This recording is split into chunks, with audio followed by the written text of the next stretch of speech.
On a connu ce qu'on a appelé la révolution industrielle, qui a mis beaucoup de personnes au chômage.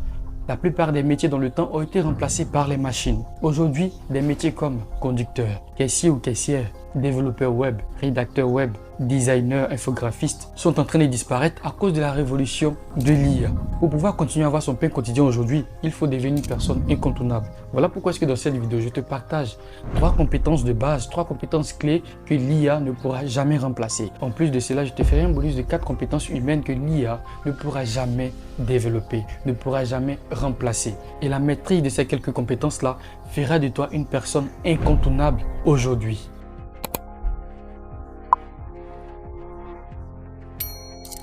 La première compétence de base, parmi les 3 compétences de base, nous avons l'oratoire. L'oratoire, il ne s'agit pas de prendre la parole seulement et parler, mais c'est plus que ça. C'est être capable de pouvoir captiver, de pouvoir communiquer une idée, de pouvoir convaincre quelqu'un et faire en sorte qu'on puisse se rallier à ta position. Avec ton oratoire, tu parviendras à pouvoir vendre tes marchandises, à pouvoir te vendre toi-même.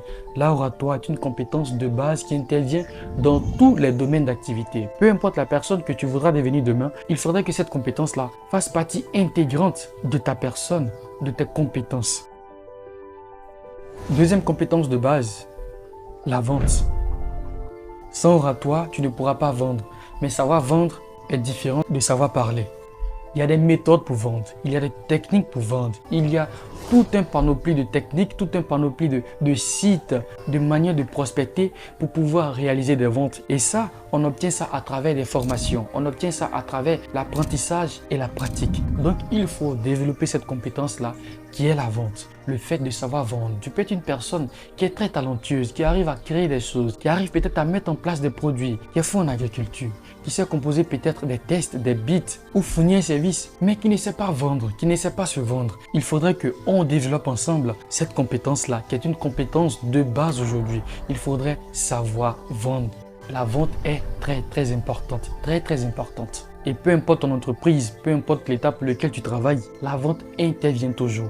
On ne fait pas de bénéfices, on ne fait pas de rentabilité sans vendre. Une entreprise qui ne vend pas est une entreprise qui n'existe pas, est une entreprise qui ne pourra même pas faire 2 semaines sur le marché. Donc si une entreprise tient le carreau aujourd'hui, c'est grâce à sa capacité à réaliser des ventes. Et la vente n'est pas seulement que de vendre des articles, n'est pas seulement que de vendre des bonbons, n'est pas seulement que de vendre des sites web, n'est pas seulement que de proposer des services, mais la vente, c'est savoir aussi se vendre. Et c'est en cela qu'intervient la 3e compétence de base qui est le personal branding. Il faut savoir vendre sa personne, prendre soin de sa personne, savoir bien se coiffer, savoir bien s'habiller, être présentable, peu importe le secteur, peu importe les moyens dont tu disposes actuellement. Il ne s'agit pas de porter des habits de luxe, il ne s'agit pas de porter les Zara, les Louis Vuitton, mais avec le peu d'argent que tu as, sois toujours de manière bien habillé. Agence bien les couleurs, porte des habits réparés, ne te prends pas trop la tête à vouloir acheter des choses de luxe. Ils feront que demain tu seras misérable, tu seras pauvre, tu vas dormir le ventre creux. Achète-toi des choses à ton niveau qui pourront te rendre présentable, responsable et te permettront de pouvoir entrer dans la plupart des infrastructures. Ton style vestimentaire est le reflet de ta confiance en toi, est le reflet de la responsabilité que tu accordes à ta personne et en même temps c'est un miroir pour le respect que les gens devront te donner. Donc voici les 3 compétences de base qui te rendront indispensable, qui te rendront irremplaçable aujourd'hui. La maîtrise de l'oratoire, le fait de savoir vendre et ton personal branding. À présent, je te partage les 4 compétences humaines que l'IA ne saura jamais et ne pourra jamais remplacer. Pourquoi? Parce que c'est tout simplement des compétences humaines. Il faut être une personne humaine pour pouvoir développer ces compétences-là. Et ces compétences-là sont basées sur le cœur, sont basées sur les émotions, sont basées sur la sociabilité, sont basées sur le respect, la considération de ton frère ou de ta sœur tout près de toi. Et la première compétence humaine, c'est la création authentique. C'est vrai qu'on utilise l'IA pour générer tout un tas de trucs. Des vidéos, des photos, des tests, des emails, des scripts de vidéos, des codages, tout plein de trucs que l'IA nous permet aujourd'hui. Mais la créativité est une chose que l'IA ne pourra jamais développer elle seule. Vous savez, pour que l'IA puisse te donner une réponse qui est en parfaite harmonie avec ce que tu veux, il faudrait avoir un esprit clair, il faudrait être créatif, il faudrait rentrer les prompts comme il se doit. Et tout ça provient de la créativité d'un groupe de personnes. C'est un groupe de personnes qui se sont mis ensemble et qui ont commencé à donner naissance à ce qu'on appelle aujourd'hui l'intelligence artificielle. Et ta créativité à toi te provient de ton expérience de vie, de tes émotions et de tes imaginations. Et comment est-ce que tu peux être une personne créative? C'est en lisant et en découvrant l'expérience de d'autres personnes avant toi. Et donc, il faut comprendre que ta créativité à toi seul peut changer la destinée, l'avenir d'une seule personne ou d'une entreprise, même d'une nation, même d'un continent. Ta créativité est quelque chose que l'IA ne pourra jamais remplacer parce que l'IA n'a pas de cœur, l'IA n'a pas d'émotion, l'IA n'a pas de vécu propre à elle, tu vois. Mais toi, te concernant, tu as tes propres vécus, tu as tes propres expériences, tu as tes propres émotions et tu as tes propres imaginations. Et pour pouvoir développer encore ton imagination, lis et regarde beaucoup de documentaires et informe-toi au maximum sur le domaine dans lequel tu voudrais être ou tu es là maintenant. Deuxième compétence humaine, l'intelligence émotionnelle. L'intelligence émotionnelle ne sera jamais d'actualité avec l'intelligence artificielle parce que l'IA n'a pas d'émotion. On va beau aménager, on va beau renouveler, on va beau faire des mises à jour. L'IA ne pourra jamais ressentir l'émotion comme le ressentent les êtres humains. Bien sûr qu'elle pourra te définir certaines choses, certaines émotions, le stress, la joie et tout ça. Elle pourra te définir parfaitement comme si elle le vivait. Mais l'IA ne ressentira jamais ces émotions, ne comprendra jamais l'intelligence émotionnelle. Et la compréhension de tes émotions, la gestion de tes émotions et le fait d'agir envers d'autres personnes en tenant compte de ces émotions-là est ce qu'on appelle l'intelligence émotionnelle.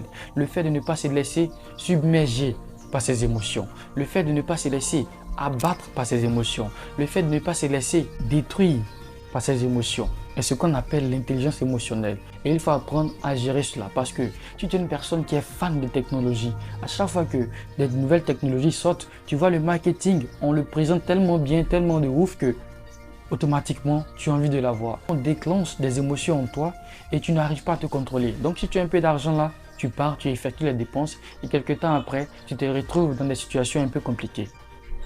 Alors qu'une personne qui arrive à canaliser ses émotions, même quand on la met en colère, même quand on la tape ou même quand elle est frustrée, arrive à pouvoir se gérer et à prendre les décisions qu'il faut prendre. L'intelligence émotionnelle te dit comme ça qu'il ne faut jamais prendre de décisions actives en étant sous l'effet d'une émotion quelconque, que ce soit la joie, la colère, la réussite, le succès. Ne fais pas de promesses à une personne si tu te sens trop heureux ou trop en colère. Ne fais pas de promesses parce que ce n'est pas toi-même, ce sont tes émotions qui parlent. Et l'intelligence émotionnelle, ça s'apprend, ça se développe. C'est une compétence qui te rendra unique. Avec cela, tu pourras devenir un coach, tu pourras devenir un leader, tu pourras devenir une personne qui arrive à guider d'autres personnes. Et l'IA ne pourra jamais comprendre et ressentir cela comme toi, tu le comprends et le ressens. Troisième compétence humaine, le leadership inspirant. L'IA est remplie de tout un tas d'informations, de tout un tas de codages que beaucoup de personnes ont mis en place et qui est censé aider chaque individu ou chaque groupe de personnes à pouvoir développer leur activité. Mais ne sera jamais ce leader inspirant-là. Ce leader qui arrive à rassembler tout un tas de jeunes, tout un tas de groupes, toute une nation autour d'une seule idée et se battre ensemble pour sa réalisation. L'IA ne pourra jamais faire cela. Et le leadership, on ne naît pas avec, on devient leader. On apprend à devenir leader en regardant les exploits d'autres personnes, en se comprenant, en maîtrisant ses émotions, en développant toutes ces compétences dont on a parlé au préalable. Et puis maintenant, regardez, qu'est-ce que tu peux apporter? Est-ce que ce que tu peux apporter touche un grand monde? Est-ce que beaucoup de personnes vivent ça? Est-ce qu'on en a marre de quelque chose? Est-ce qu'on a besoin d'une nouvelle voie? Est-ce qu'on a besoin d'une nouvelle sortie? Est-ce qu'on a besoin d'une nouvelle manière de vivre ou d'une nouvelle façon de faire? Et ça, l'IA ne le fera pas à la place d'une personne. Un leader peut utiliser l'IA dans son processus, mais l'IA ne deviendra jamais ce leader-là qui viendra rassembler tout un tas de personnes avec cette même vision-là. Donc voici une compétence que si tu développes, si tu apprends à être un leader inspirant, tu seras toujours indispensable, peu importe le domaine dans lequel tu es, peu importe le secteur d'activité où tu as décidé de poser tes pieds, de poser ton esprit, de poser l'exercice de tes compétences. Quatrième compétence humaine, c'est ta capacité relationnelle et l'empathie. Tu comprends que toutes ces compétences sont basées sur des qualités humaines. Des qualités humaines que l'IA n'a pas et ne disposera jamais. Ta capacité relationnelle, le fait de pouvoir rencontrer de nouvelles personnes, de pouvoir forger des liens d'amitié, des liens de confiance, des liens de fraternité, est quelque chose que l'IA ne fera pas à ta place. L'IA pourrait te donner peut-être des arguments, des explications, des suggestions, mais ça ne remplacera jamais ce que tu ressens au plus profond de toi lorsque tu es face à d'autres personnes. Si en ton cœur, tu n'as pas l'amour de ton prochain, tu ne pourras jamais être une personne sociale. Tu ne pourras jamais te lier d'amitié vraie avec d'autres personnes. Tu ne pourras pas le faire parce que tu n'as pas cet amour au fond de toi, parce que tu n'as pas cette capacité relationnelle au fond de toi. De nature, on a besoin des autres pour vivre. De nature, on aimerait que les autres soient là. Mais quand les autres sont là, comment est-ce que tu te comportes avec eux? Comment est-ce que tu agis? Comment est-ce que tu leur parles? Comment est-ce que tu leur fais comprendre tes émotions? Comment est-ce que tu décides de vivre en communauté? La capacité à avoir de l'empathie. Quand on perd une personne suite à une maladie ou suite à un accident par exemple, ce qu'on ressent, l'IA ne le ressentira jamais. L'IA ne connaîtra jamais le degré que ça fait dans le cœur de la victime. Mais l'homme a la capacité de pouvoir le ressentir. Pourquoi? Parce que cette personne n'est pas la première à entrer en deuil. Autour d'elle, il y a des personnes qui ont vécu le deuil aussi. Ils savent ce que ça fait. Et en ces moments-là, ces personnes-là sauront quoi lui dire. Comment consoler cette personne. Parce qu'elles comprennent ce que l'autre ressent. Elles ont déjà vécu ça. L'IA n'a jamais perdu un parent. Mais l'homme a cette capacité de pouvoir se mettre à la place de l'autre. De pouvoir ressentir les émotions comme si elle était à la place de l'autre. De pouvoir pleurer avec l'autre. De pouvoir comprendre l'autre. Une fois que tu es une personne qui arrive à développer ces compétences-là, à comprendre et à ne pas rester indifférent face à la souffrance des autres, tu peux développer des compétences, tu peux développer des business autour de cela. Exemple, le relationnel. Voici le message que je voulais partager avec toi à travers cette vidéo. Merci de l'avoir regardé. Parmi ces compétences, n'hésite surtout pas à me dire laquelle est la plus importante pour toi ou laquelle aimerais-tu réellement développer. Et je te dis toujours plus haut et rendez-vous au sommet. Merci.